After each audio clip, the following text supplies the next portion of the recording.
everybody. Welcome to Fremont. Thanks for bringing the sunshine along. Appreciate that. I've had the pleasure of being in business for about 25 years and working on marketing projects with clients around the world. And I always love the reaction when I tell people I do marketing. They go, oh, you must be an advertiser, or you do public relations, or you do special events, and you're producing great brochures, or on and on. Immediate thought is to jump to tactics right away. And in my mind, what marketing is all about is really creating a holistic approach to using all the communications tools you can, the sales tools you can, to achieve business goals. So the opportunity is to really take a look at a holistic approach when it comes to marketing. So what is marketing? Here's one definition from the American Marketing Association. Marketing is an activity, a set of institutions and processes for creating, communicating, delivering, and exchanging offerings that have value for customers, clients, partners, and society at large. That's a mouthful. And it boils down to a couple things in my mind. First, marketing is about building long-term customer relations. It's about creating an opportunity to build loyalty, about building friendships, and about building ways that you can convince people that the values that you have are the values that they share. Creating value for a customer. So looking for ways that you can add value to their lives. So for example, when I go to Nordstrom, I get a shirt. And what's the first thing the salesperson asks me? You need a tie with that.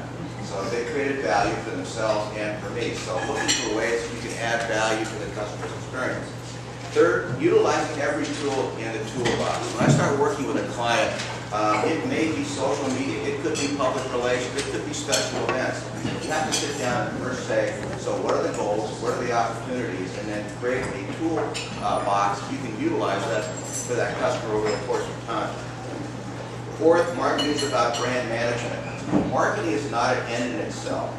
It's a series of tools to be utilized to achieve corporate goals. So you just don't say, I want to do marketing today. Well, what's the goals? I want to increase sales by 10%. Great. So what are the objectives out of that? So by creating a strategic plan, you're able to identify where you can go with the various tools. So again, marketing is not an end in itself. It's a tool to get to a certain place.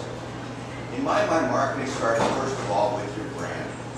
And when I say the word brand, a lot of fuzzy things come to mind in terms of what that could mean. But I always like this definition. Brand is what creates confidence and preference in your customer's mind. Branding challenges us to think and act in a way that results in better, easier, or rewarding experiences for the customer.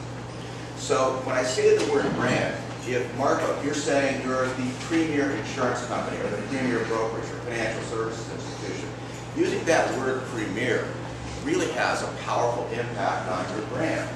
So if you pull out your business card and it looks schlocky, or your letterhead looks schlocky, or you've got Christmas lights up in your store, that to me doesn't connotate premier. So whatever your value statement is, it has to be reflected in your logo, in your letterhead, in your signage, in your maintenance. All that is a part of the brand that you have within your business. So we recommend 6 different ideas when it comes to marketing. First, create a strong brand. Take a look at who you are. One of the things I always encourage people to do is say, give me 5 words about who your business is. And it could be premier, it could be excellence, it could be customer service, whatever those key words are. Then I say, okay, now pull out your business card. Does that match it up? So what you need to do is make sure that there's a connection between your brand and the execution of that message. Second, take the time to create a marketing action plan. I'll talk about this in just a little bit. And it doesn't have to be the mother of all documents, but it creates a way, a roadmap for you to be able to say, so here's the kind of things we want to do, who our customers are, the kind of messages we want to deliver, and how we want to go about our course of business. One of the cool things about creating that kind of plan is it allows you to say yes, and it allows you to say no. You probably get beat up, I'll say the word nicely, by advertising groups or radio stations or media all the time say, you should be buying advertising with us. Well, how do you say yes or no?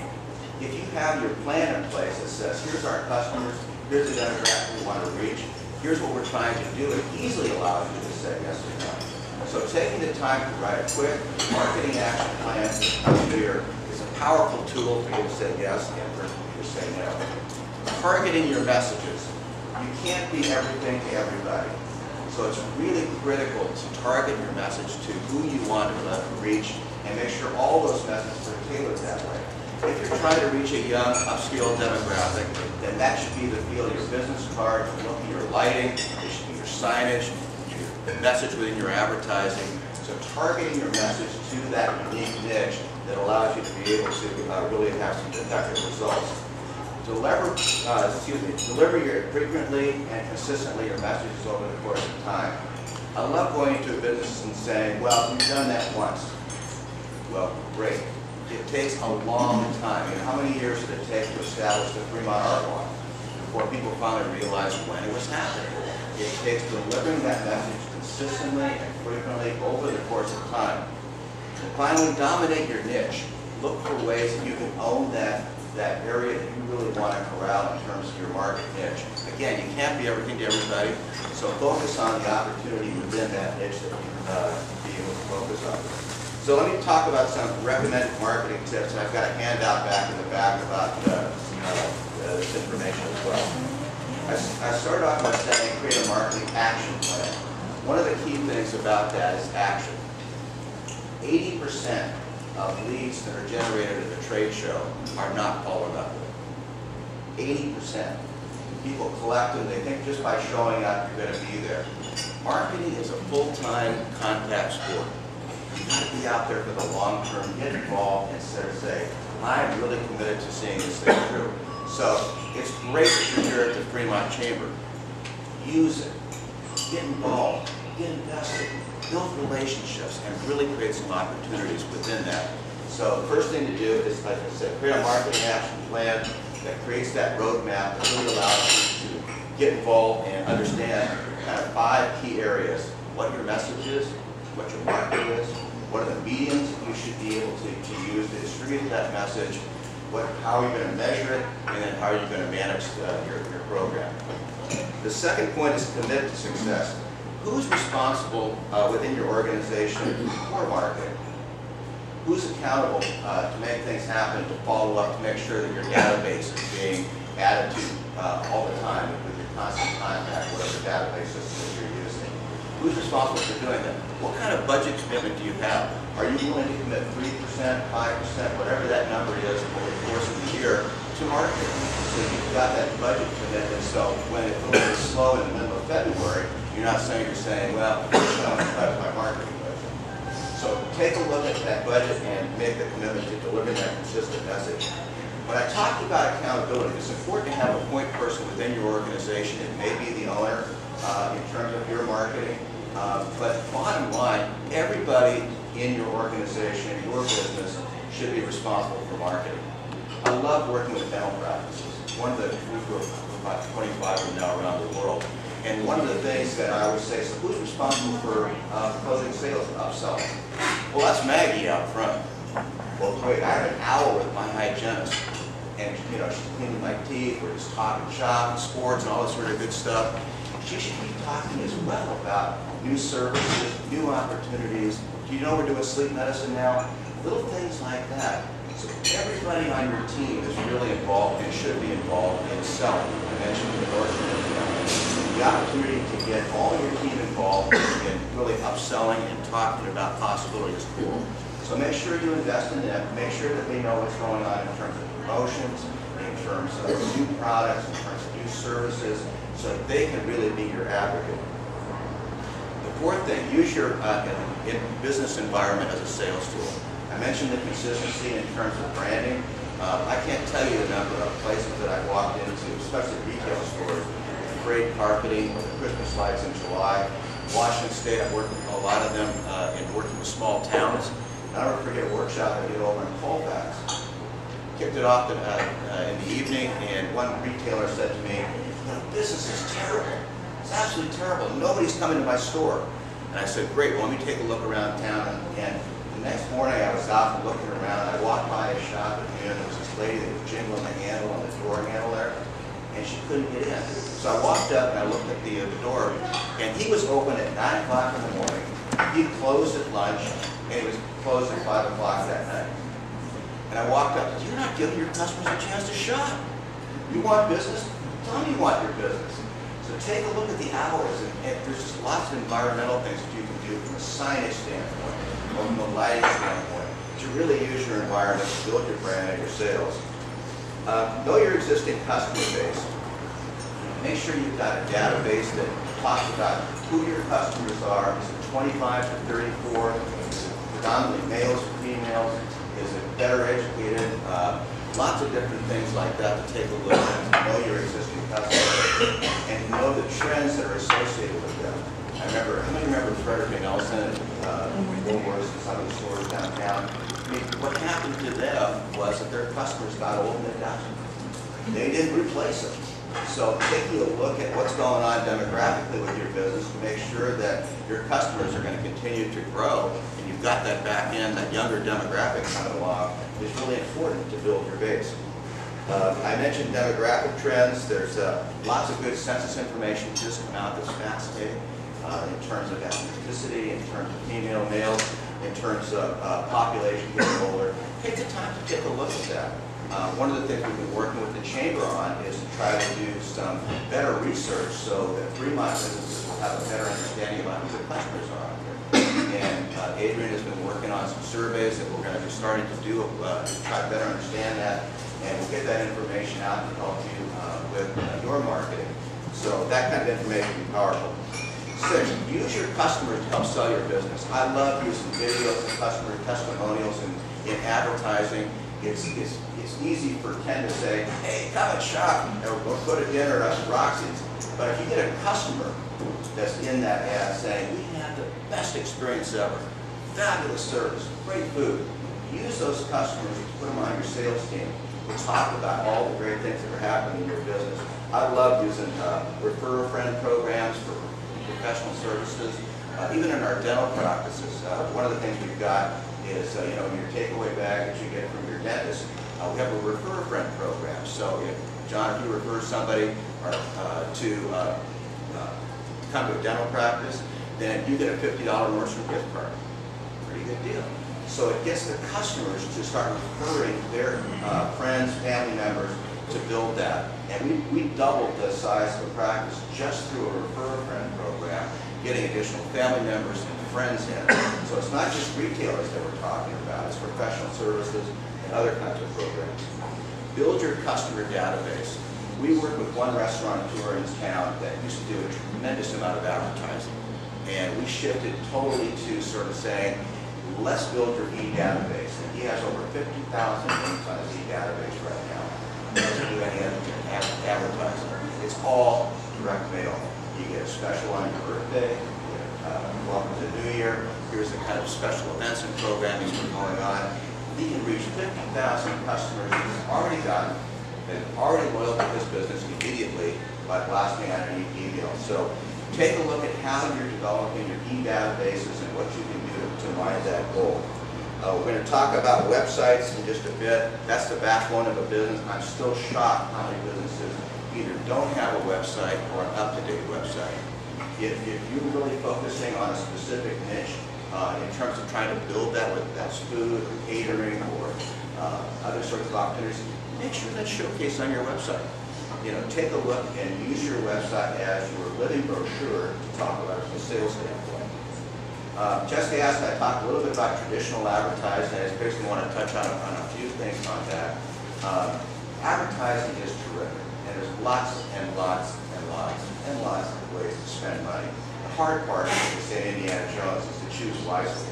So looking for ways that you can choose wisely, start with your plan, trying to figure out what your demographics are, what your sales goals are, and that helps to drive what all your tactics are from an advertising standpoint. Traditional advertising is great, but you need to make sure that it's going to cover the margin. It's a lot different for me to talk about a $5,000 TV buy for Roxy's when his margins are thin versus a dental office whose margins on a $3,500 oral appliance, he spends about $2,500 or $250 in actual cost. So he's got over $3,000 in profit. So if I sell 2 with TV, he's already covered his buy. How many dinners do we have to sell at Roxy's to cover a $5,000 TV buy? A lot. Just a few. 1 million burgers sold. So I'm just not a fan. So The opportunity is to take a look at making sure that you can cover your return on investment with the kind of advertising that you're going to do.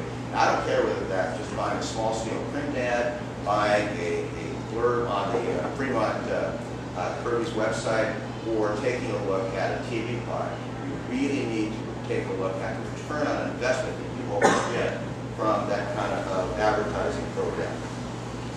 In terms of the types of mediums, there's lots and lots of opportunities. One of the things I mentioned early on is to own your own niche. So, for example, using a local website, a local newspaper, local direct mail to be able to cover the zip code that you're in already is a terrific way to deliver that message. Yeah, you can buy, TV or radio and get the message throughout via sound, but it's really important from an advertising standpoint to own your own niche. So look first at those tools within advertising that will allow you to do that. I like to use Comcast, for example. They have zone coverage. For our dental practice up in Edmonds, we're using the North Zone, which allows me to basically target that area around Edmonds and Shoreline and that area up there. So you may be watching cable TV on Queen Anne, but you won't see us ad. It's a lot easier for me to get that guy or that lady up in Edmonds to come to Dr. Albert's practice there rather than driving 50 miles from Bellingham or whatever. So using and owning the local market is always a good thing. A couple things in terms of advertising. First, everything is negotiable, especially for a first-time advertiser. If the ad rep comes in and says it's going to cost you $4,000, you go, that's too much. That's the first words out of your mouth.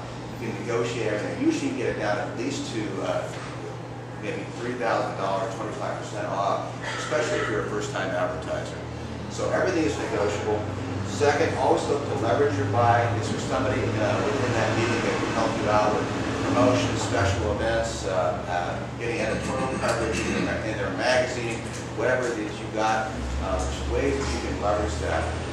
We often have, for example, the radio buy, we'll get someone from the on-air staff to be our voice. So we're going to have a way that you can be able to do that. Monitor your invoices to make sure that you get proper placement. And then finally, seek professional help, whether that's with media or design, that allows you to be able to make sure that you get the proper advertising.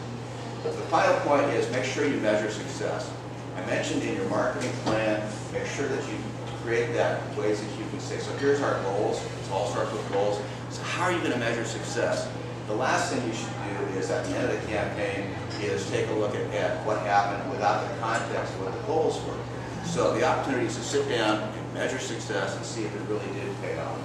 And with that, I'm going to turn it over to our next panelist and be able to answer questions, I guess, at the end of this thing, right? Good. Thank you.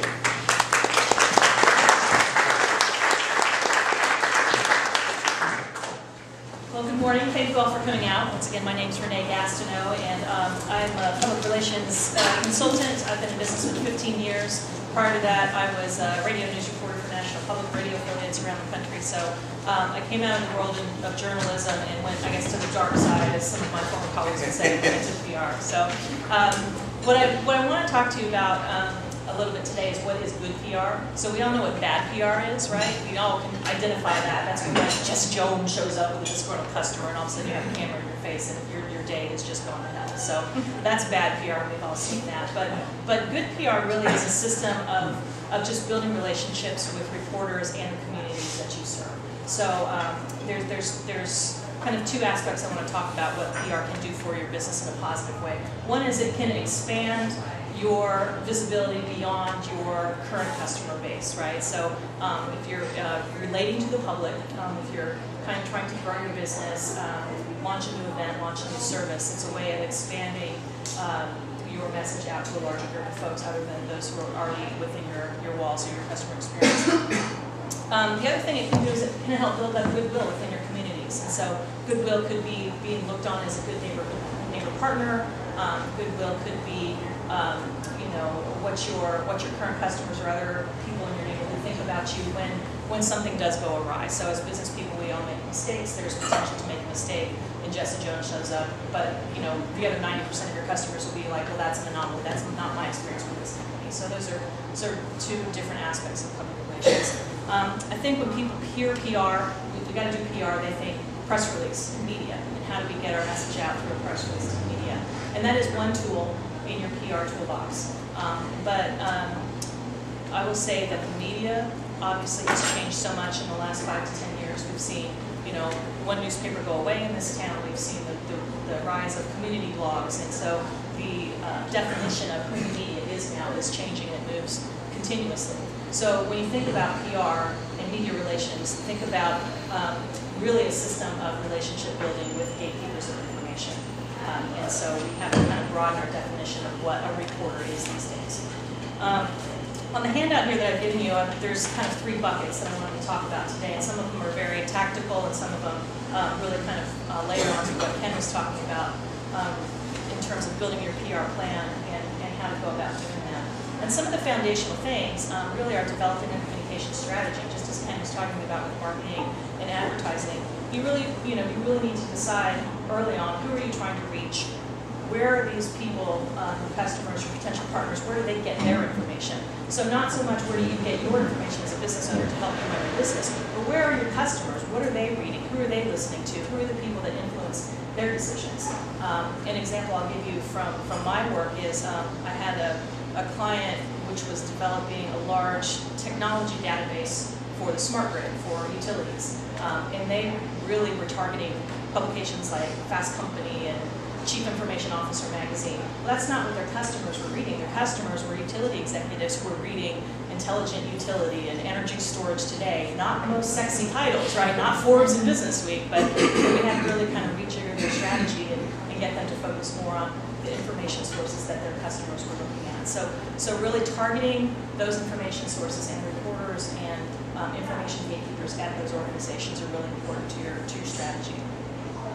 And then begin cultivating relationships with those reporters.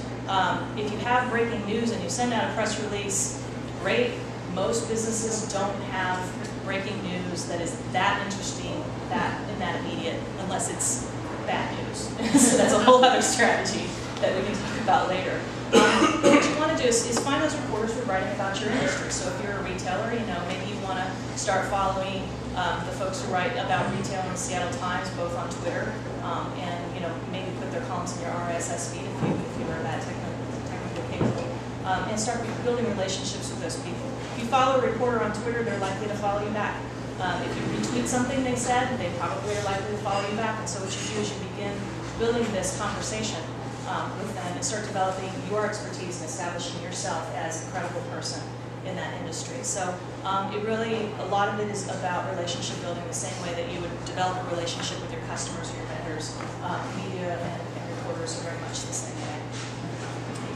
Another way to kind of get your message out to a broader community that typically follows under the umbrella of public relations are community events and industry trade shows. So a lot of companies will set up a trade show booth at an event and call it good, collect business cards, and 20% of them will follow up with their leads, according to Ken.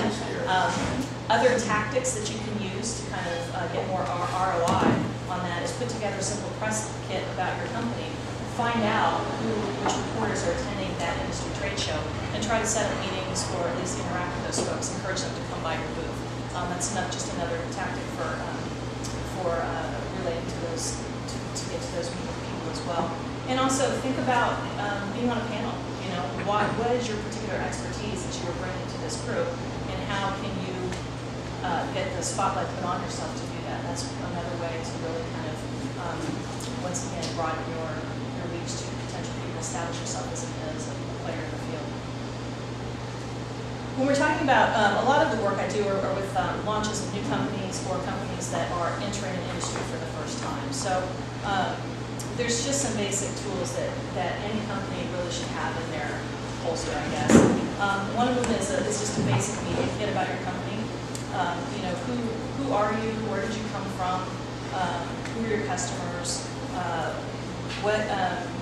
What's a fact sheet? When you were established, how many employees do you have?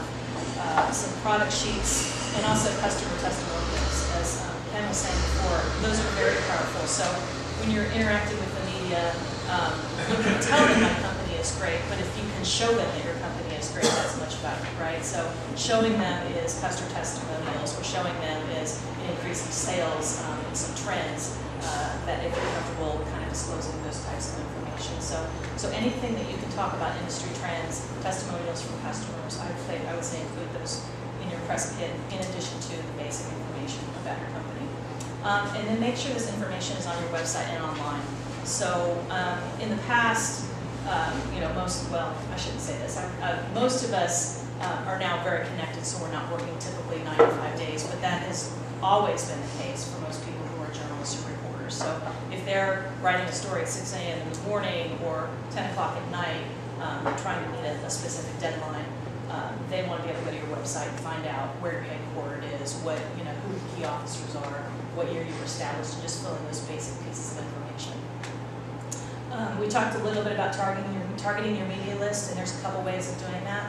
One is literally picking up the publication that you want to be in, looking at the masthead, finding out who the managing editor is or the beat reporter is that covers your particular industry. It takes time, but it's time well spent. Obviously, reading blogs and finding out who the people are who are writing about your industry that you find interesting. Start building your database of those names, Twitter handles, names, emails, and addresses, so when you do have news, you can get it out to those folks. There are large subscription-based companies, so depending on the size of your company and what your marketing budget is, there's a couple of companies out there that have online databases where you can plug in keywords about industries, and they will pull up a whole list of media contacts for you, including Twitter handles, names, addresses, publications. Those subscriptions run between $3,000 and $4,000 a year.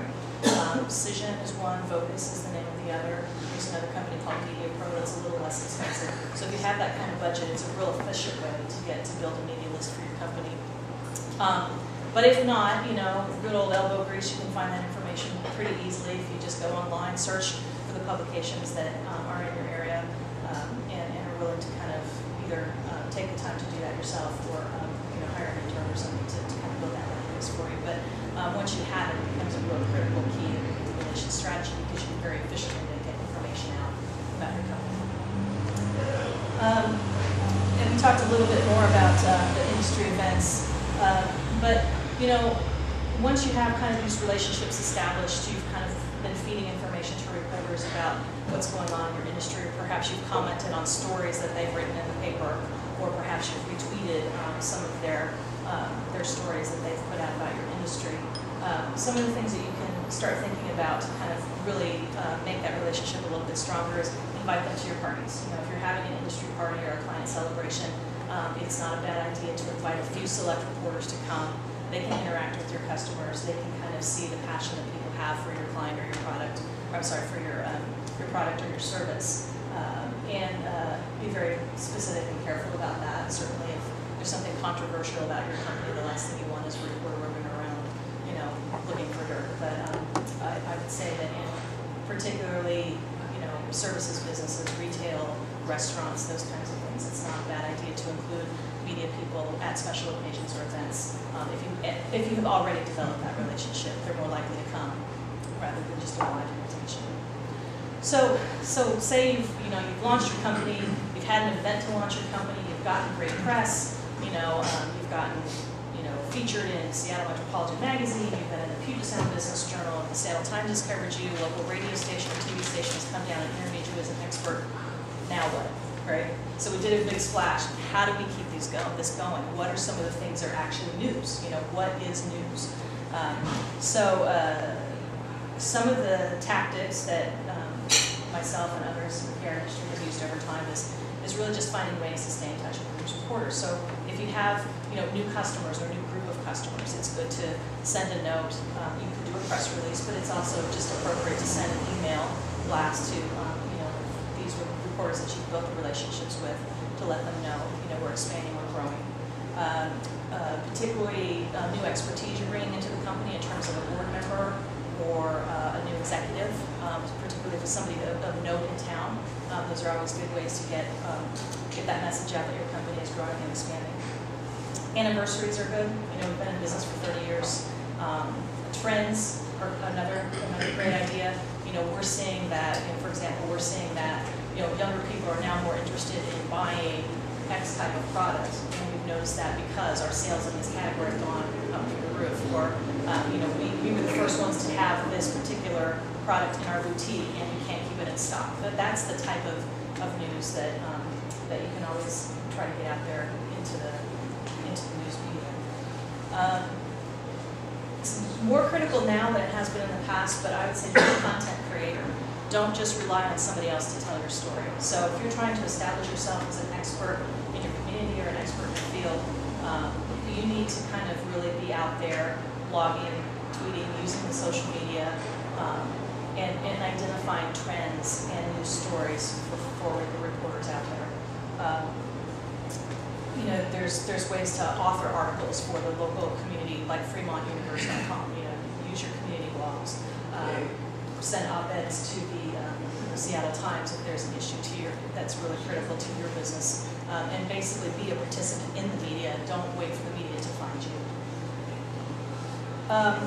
And then also, partner with others. I think a lot of people who have established credibility through public relations have done so by doing it with others and not just being an island on their own. So if it is a nonprofit organization that you want to partner with, basically maybe to do a fundraiser for your retail or service business, really take the time to establish those partnerships, figure out ways that you can help each other, and then I think that the goodwill from both sides of those things will carry you through and reap quite a bit of rewards. And then the last thing I want to say is, once again, like I said at the beginning, is really think about and change your mindset, expand your mindset about what media is. It's not just the Seattle Times or the radio or television reporters. It really is community newspapers, the bloggers in their industry, trade publications, and even newsletters that your partners and your customers are doing as well. So think about those tools as well in your toolbox as well.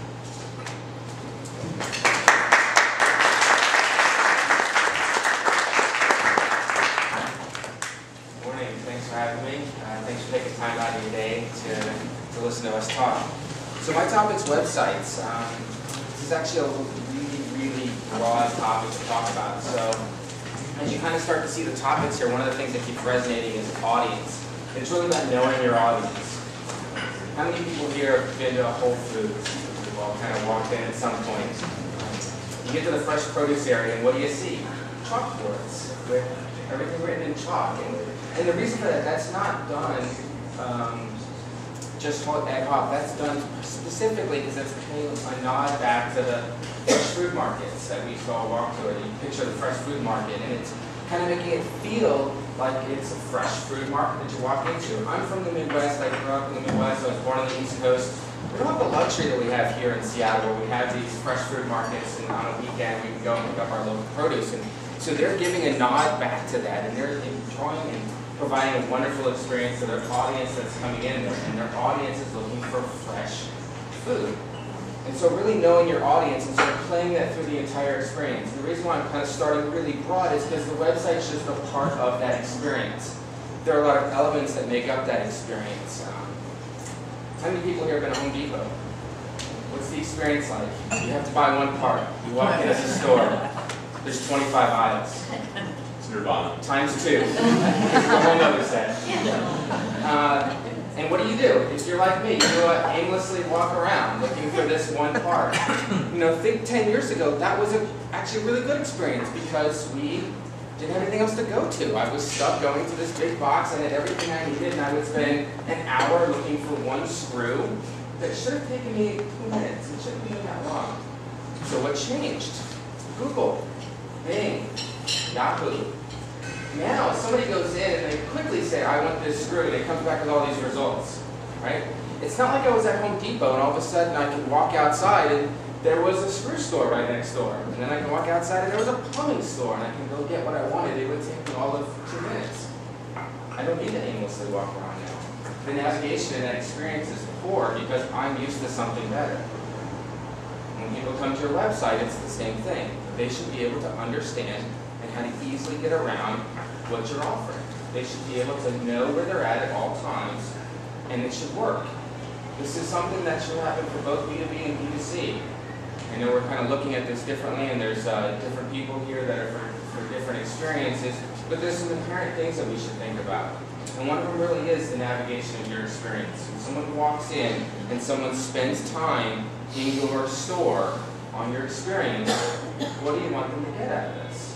What's the purpose? Why should they care? And that's something you should really think about, because at the end of the day, a poor experience doesn't cut it anymore.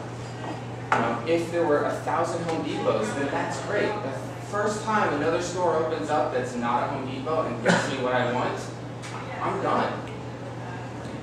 If every single city in America had a food market, and I could go every single day, I think there's going to be a little change in the marketing plans and the online experience and the in-store experience of a whole food setting experience. They found an audience, they found a market, they found a niche.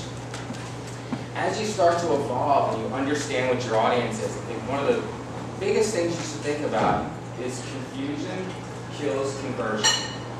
Right? Once you introduce the element of confusion, you've killed it. It's the bottom line. And that makes its way all the way through everything you do in this experience, your navigation, the copy that you write. No one wants to hear you babble. No one wants to hear me babble. You guys showed up this morning, so you get to enjoy it. But really, at the end of the day, your copy should be written in a way that it gets the message across. It resonates with your audience. Imagine if you walked into a restaurant, you walk into a Mexican restaurant, and you sit down, and there are certain things we would expect: chips and salsa, negro modelo, Coronas, quesadillas. What if there's a section that had Chinese food? What's the first thing you're going to think about? What kind of restaurant am I in here? Now, wait a second, there's this whole area. They must not really be good at Mexican food if now I can get General Tso's chicken at the same time. Something's kind of weird here. And all of that starts to make its way through this whole experience that you're looking at. Imagery. Imagery is huge in the experience. We did we were talking about dentistry stuff. And a long time ago, we worked on this project, and this gentleman wanted to build out a platform for dentists. And his particular audience was really, really rich people in this particular area part of Florida, because what he offered did not provide, insurance did not cover it. So this is a niche market, and he was so proud of the office and some of the other stuff that really just didn't care. But the biggest thing that he wanted to show, you ever seen the pictures when they have the teeth pried all the way open in the show? How many people can't wait to get to the dentist after they see a picture? And his point was, well, it's the before and after. And my point was, that's disgusting. I don't want to look at that. I want to see somebody's got a pretty smile. I want to look at somebody else and go, I want to look like that. Not, I don't want to look like that. Right? But that was because he was so focused on what he was offering, he forgot to think about the audience. Really, the audience is looking for an experience. They're looking for something from you. They're looking for your message. What makes you different? Why should I care? You have a few seconds of my time. Give me something. Give me something that wants to give you 10 seconds of my time, and maybe a couple minutes. And possibly drive me to come to your experience or to buy from you online. As you start to build out items, one may wonder, does something like this even work? Could all the imagery, the message, and the navigation really make a difference? And how do you figure out what at the core someone's really interested in? We did an online experience. Does anyone know what baby lights is? Anyone's got like kids, right? A lady by the name of Nicole started this experience. And what she had done is she had a daughter, and the daughter had baby rash quite often, a diaper rash. So she let her daughter crawl around, and what she did is she started taking tube socks and she cut the ends off, and she made them and she decorated them up, and she let her baby crawl around on it, and it started to resonate. People at the parks would notice, and they'd want to buy this. And she took this experience. She used her parents' credit card. She racked up $12,000. An old product, and she'd sell it off, and then she'd do it again, and then she'd sell it off, and she'd do it again, and she built this up to several $1 million business. But she had hosed the online experience over time. And what we did is we found out, we spent time understanding what the audience was looking for. for and what resonated. No one wanted to buy baby legs. They wanted Nicole. It was her story. She resonated. There were competition that were half price and a third of the price of what she was offering. But it was her story that resonated. So it might not necessarily be your product, but there's something about you, there's something about your company that resonates. So fast forward about a year before they did work with us, they made about $250,000 online in a year. A year after working with us, they did it in a weekend. I wasn't selling, we weren't selling baby legs. We were selling Nicole. By the way, there's baby legs if you wanted, but we were selling Nicole. We were selling the story. And that was the experience that resonated. Most of us don't have the luxury of a full design and a development firm that can keep running, keep things going for you. And so you should start to look at ways to implement and ways to deploy this. One of the big things now are content management systems. They've been popular, past couple of years, but they're actually a little more user-friendly now. And there's some large-scale sites that are designed and developed on it. The White House site is actually on WordPress. We've done lots of large-scale experiences that are deployed on WordPress. Recently, do you guys know what Clarisonic is? The online face brush scrubber, premium product. So for those of you that don't know, several years ago there was a group of guys that came out with this new sonic cleaning experience, sonic toothbrush. And it worked well, and they sold it off to Philips, and they made a lot of money, and they waited for their non-compete to come out.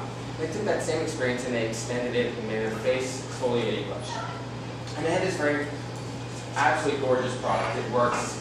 People that use it love it. But it's about $300 to buy it, which for a face product, it's a little spendy, but this is a market that's willing to spend money on stuff like this if there's a problem. If they have a problem, there's a solution. And on their online experience, on the homepage, they had a buy now button. One of the first things you saw, which from a business sounds like a really good idea, right? I want people to buy. Anyone here just like to give companies money for no reason, just for fun? No? Okay. So really what happens is the people that are coming to the site were looking for an answer to their solution, to their problem. They're looking for the solution. So we took a step back. We started to figure out what that was. We actually extended the buying process and that experience. Most people come to you and say, well, I took it from 5 clicks to 3. All right, great. Really, what did that do? Did more people buy your product? Did more people sign up? What we actually found out in this case is this was a premium product. This needed to be explained. The audience needed to be walked through an experience so that by the time they got to the purchase, it had sold itself. Within 30 days of launch, we went at 58% conversion product, 300% conversion of consumables. They're about a $110 million a year company before they sold to L'Oreal. They understood what the audience was looking for. They spoke to the audience. We designed a navigation and architecture that allowed that audience to find the product that they were looking for, and were able to purchase when they were ready. And that was implemented on a content management solution. Their staff can do all the updates. They never have to call us again. Everything can be handled that way. The e-commerce systems are on the thing. It all ties back into all their back-end systems. And anyone inside that company, if they were smart, they'd block accounts. Not everybody, but anyone inside that company can easily go and update and make any changes that they want to. So the last thing I want to leave you guys with is think really closely about your audience and what they're doing. 42% of people now have a smartphone. Our experiences have now changed. 10 years ago, I used to know where you were. You were at home or you were at your office. That's where you were looking at your online experiences. Any experience we produced, any experience that was out there. Those are your 2 spots. So I knew your mental model. I knew what you were up to. Had a good sense of the form factor you were using. They designed it. Well, now you've got tablets. How many people here have a tablet? How many people have a smartphone? The statistic is 2013 or 2015 was selling more smartphones than anything else. So it's different. The number one mistake people make when they start to deploy over to a mobile experience is they take everything that was online and they shove the whole thing right on their website onto the mobile experience. And that's about the worst thing you could do. Do you really think that people with their smartphone walking to find your store would really want to know your company history? Or do they possibly just want to know where you're located, what your store hours are, maybe if you've got a coupon, maybe if there's a a quick roll-up of the 4 services you're offering to your service provider, just so that you're top of mind. They don't care who the management is, unless the management chain happens to have one of the top leading industry luminaries, but they would have seen that on their own experience at home or at the office. You don't need to replicate it. So think about your audience, think about what they're doing, where they're at, and what they really care about. And make sure everything else resonates. Your site's designed in a way that speaks to them. The architecture, the navigation is put together in a way that they know where they're at. They know how to get to everything. They can find their way around. They're not aimlessly walking up and down the Home Depot aisle looking for that screw when you find out it's 4 aisles over. You have about 3 seconds. People are going to leave. Copy. That should all tie back. What's your message? Why should any of us care to read what you have to say? Is there something there that I should get with? Is there something I should understand? Maybe it's not your voice. Maybe I want to hear your customer's voice. Maybe I want to hear your solution. Maybe I want to hear reviews. Figure out what you're providing out to an audience and show that. Make sure your imagery speaks to that. Don't buy cheesy stock photos. As best you can, do real imagery. There's a human element here. Show it off and make it live on your site. If you're selling a product, if you can, get a really good picture of that. If you can't, then don't do it. We've all seen photos on sites for restaurants, and you're like, I wouldn't want that. It looks washed out, it looks disgusting. If you can't get a professional photographer to take you good photo shots of your food, then don't show them, because it's actually just going to turn it off. But if you can go that route, do it. We're going to do some strings over here. If you guys have specific, guitars or elements that are just resonate really well, that's really going to drive the audience in, get a photograph that's really well done of that. Speak to the details of it. Don't speak too many of the details unless you know the audience really wants to see that. Like Apple. You ever been to Apple's website? How hard is it to find really, really defined technical details of any of their products? You have to do some serious digging. It's there, but you have to dig. And it's because the majority of their audience doesn't care. The majority of their audience is looking for an experience. They're not looking to find out how much RAM and processing speed of the iPad is. They want to know that they can show their photographs to their grandkids on the couch and everyone have fun with it. That's really what it is. And then think about a strong implementation solution, a content management system or something along the lines of those. And then deploy it. Any questions? Any questions? Yeah? Okay. Thank you for your time.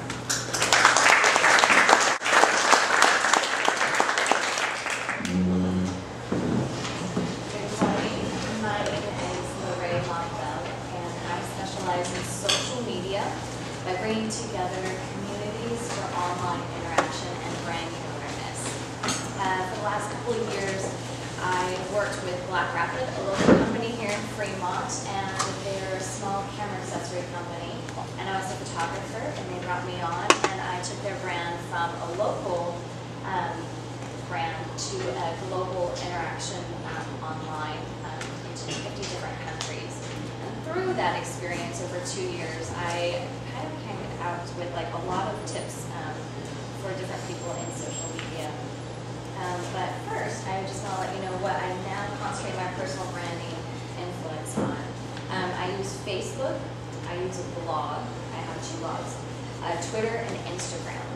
Other social media that I maintain are LinkedIn, Google+, personal profile page, Flickr, Foursquare, YouTube, Vimeo, Pinterest, Audioboom, Cloud, Upstream, Screencast, and MySpace. And I can't even believe I'm still on MySpace. Is anyone else still on MySpace? Is anyone out there really overwhelmed at what social media to choose? Like, where do you start? Which ones do you pick? Where do you dive in? Don't be overwhelmed by this huge, crazy list. You don't have to do all of them. You just have to pick 1 or 2 that works for you and your brand, and find out where your people are at. So, basically, takeaway number 1 that I would love to leave you with today is just remember one thing. Create creative content to share and engage with your audience, and this will bring brand awareness as a result. So there's a lot of people get the term social media and social networking confused. They're 2 different terms. social media is a way of sharing information, like a message, with an audience in various different formats, like a Facebook update, a tweet, a blog post, or a video released on YouTube. And remember to treat your social media as a marathon, not a big sprint.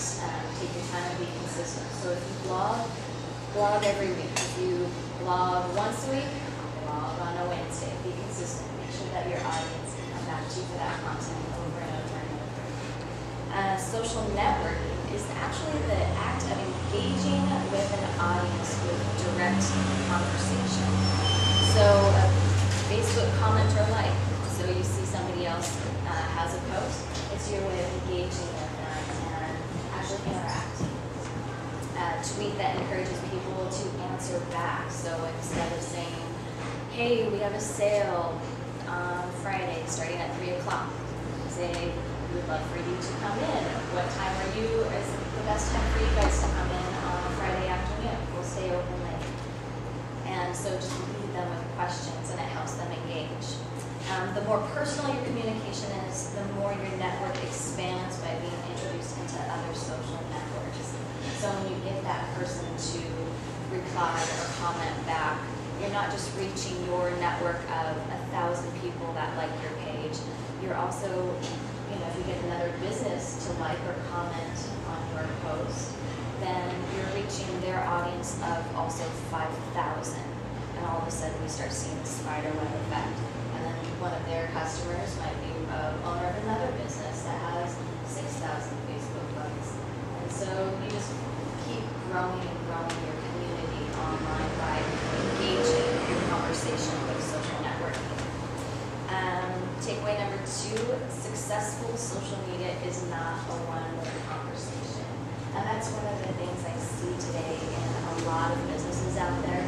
They're just, quite often we'll see businesses releasing a message, Wednesday sale, Saturday, that's it, and they leave it out there.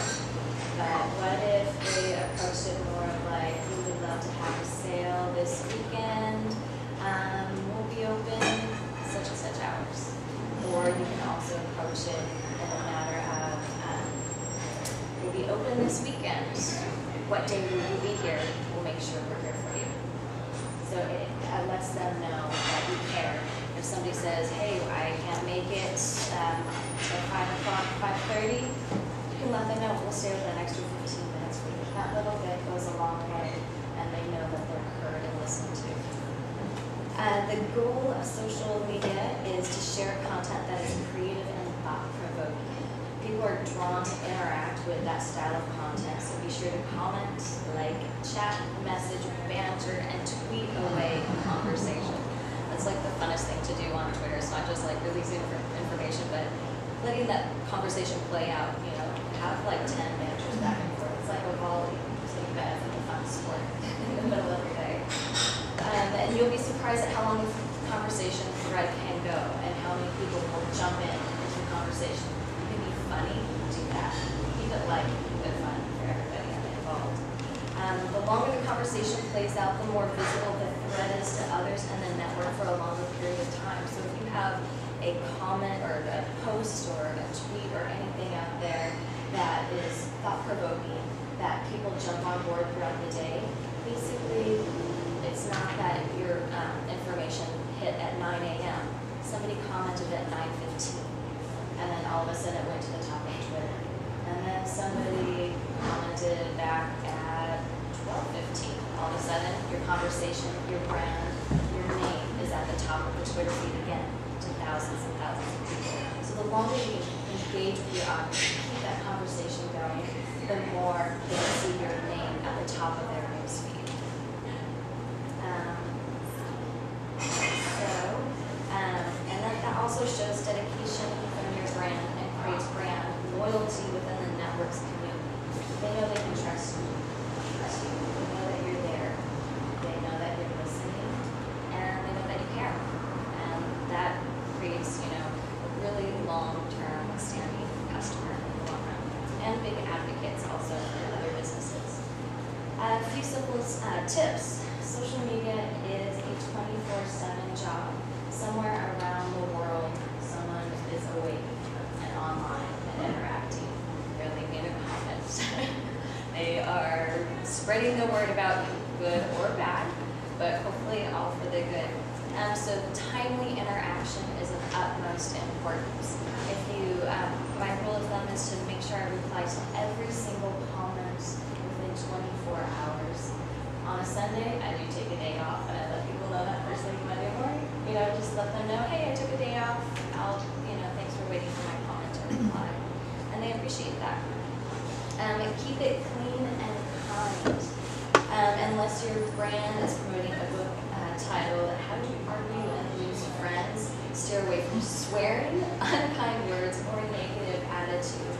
My personal rule of thumb is what my mom taught me, and it is, if you can't say something nice, say it with me, don't say anything at all, right? And it's true with online social media. Those words are there forever, and they don't understand. You know how when you have a conversation with somebody, you can understand, what that person says, but in black and white type, message and feeling and tone can get lost. So say it with a smile, type it with a smile. I think that's a rule for a lot of telemarketers. They're told to say everything, smile, even if they don't believe it, but like just smile when you type, and that comes across in your words. Be kind and be engaging at the same time. That leads me to expect to be customer service.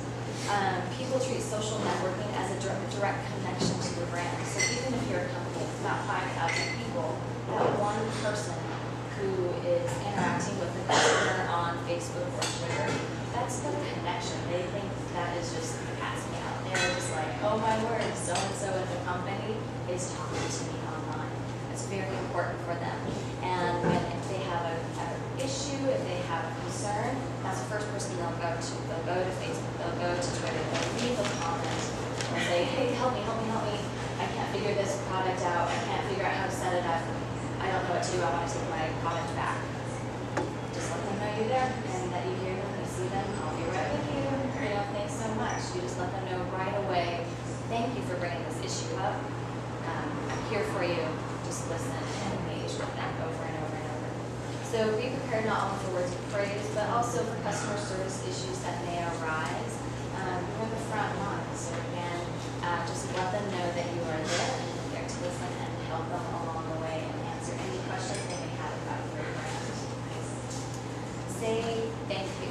There are two words that people cannot hear enough of. And I think all of us, here on the panel, I think the one was saying, good morning, thank you for being here. It's just an automatic term in our vocations. Thank them for following you. Thank them for their concern. Thank them for bringing a situation to life. Thank them for being a fantastic customer and that you move forward to the next experience and engagement with them online. Thank them for being a rock star. People love that too. The next level, what you can do in social media is strategize. Very hot topic right now. People are like, all right, how do I strategize? How do I release my content online? Do I do a Facebook post first, or a blog post, or a tweet, or do I release a video? In what order? How do I do this? And it goes back to that first takeaway. Create the creative content to engage with your audience, to bring brand awareness. So I always like to create the content. If you have a blog, if you have a website, there's your creativity. Then you can release it on different social media and then engage with your customers. And if you have really great engagement with your customers, it creates loyal and beautiful brand awareness in the community. Discover the social media that works for your brand. Find your people, find where your consumers are at. Where do they like to hang out? Go to them. That's the social media platform you want to use. So, and stick with them. So, for example, if you have a retailer selling just soaps, you might not spend all of your time on YouTube. That might not be your social media, but your social media might be possibly Facebook and Twitter, and if you like pretty soaps to be shown, then possibly Instagram, so you can show people what is the newest, prettiest thing in your store and release it online.